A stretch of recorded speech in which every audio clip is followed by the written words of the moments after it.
10-year note Treasury yields end the FOMC Wednesday roughly unchanged, which is a little bit rare. We traded in about a 5 basis point range from 134 down to 129, ending near just around 131, so just above the midpoint of the 6-week range, that 120 to 140 range we've been talking about.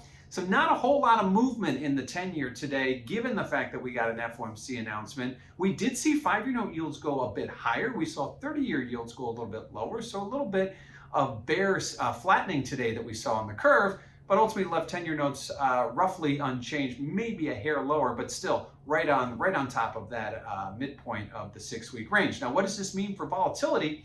Well, if you check out that CVOL index over at cmegroup.com, you'll notice that volatility had been moving higher ahead of FOMC. That's sort of that pre-event hype that was priced into the market. And after the fact, it went lower, and it went a lot lower. So volatility got hit after the announcement today, and especially given the fact that we didn't make a big move in the market. So what did the Fed say today in their FOMC meeting? Well, they obviously didn't taper or announce any kind of tapering plans, and that's really been a lot of the hype of what the FOMC would do, going back to that Jackson Hole Symposium at the end of August, and then into September FOMC, we were supposed to already be tapering, or at least talking about it. Well, at this point right now, they aren't announcing a tapering, possibly at the November FOMC, which is November 3rd.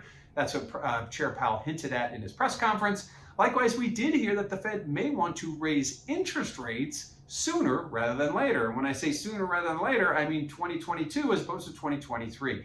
A lot of that still has there's a lot that could happen between now and then.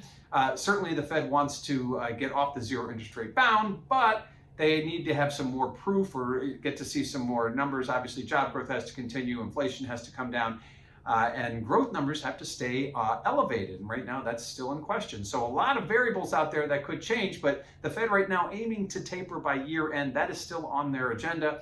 We'll have to wait and see what happens at the November FOMC on November 3rd. So midpoint of the week, FOMC Wednesday, 10-year note yields sharply unchanged, still hovering at the midpoint of that 6-week range, right at 130.